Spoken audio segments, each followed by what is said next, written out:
Dieu est mon Père céleste. Il m'a donné l'esprit de son Fils, car je peux compter sur lui pour tous mes besoins, tous mes fardeaux, tous mes problèmes. Jean 16, 24 dit, « Jusqu'à présent, vous n'avez rien demandé en mon nom. Demandez, vous recevrez, afin que votre joie soit parfaite. » Demandez-lui. Il n'y a pas besoin de mendier ni d'emprunter. Ne devez rien à personne, si ce n'est de vous aimer les uns les autres. Car celui qui aime les autres a accompli la loi. Romains 13, 8.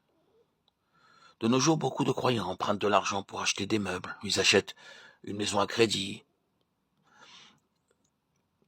une radio, un tapis, un habit de noces, un piano, tout à crédit, tout avec de l'argent emprunté. C'est contraire aux Écritures. Payez ce que vous devez lorsque vous êtes dans le besoin. Faites appel au Seigneur, et il vous donnera sûrement, et contentez-vous de ce qu'il vous donne. Ne soyez pas envieux ou avide, car il vous aime. Et tout ce qui est bon pour vous, il vous le donnera. Car l'Éternel Dieu est un soleil et un bouclier. Il ne refuse aucun bien à ceux qui marchent dans l'intégrité. Psaume 84, 12. Les lionceaux éprouvent la disette et la faim, mais ceux qui cherchent l'Éternel ne sont privés d'aucun bien. Psaume 34, 11. Ce psaume a été écrit par David lorsqu'il vivait dans une caverne avec ses 400 hommes.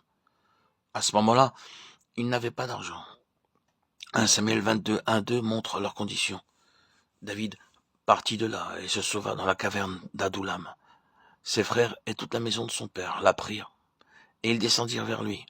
Tous ceux qui se trouvaient dans la détresse, qui avaient des créanciers ou qui étaient mécontents, se rassemblèrent auprès de lui, et il devint leur chef. Ainsi se joignirent à lui environ 400 hommes. C'était le meilleur institut biblique où quelqu'un pouvait aller. Il n'avait pas d'argent, cependant si quelqu'un était en défaillance ou endetté, il allait vers David et il devint leur capitaine. Un peu plus loin, ils se cachaient tous de Saül. Ce fut à ce moment que David écrivit le psaume 34, 11. Les lionceaux éprouvent la disette et la faim, mais ceux qui cherchent l'Éternel ne sont privés d'aucun bien.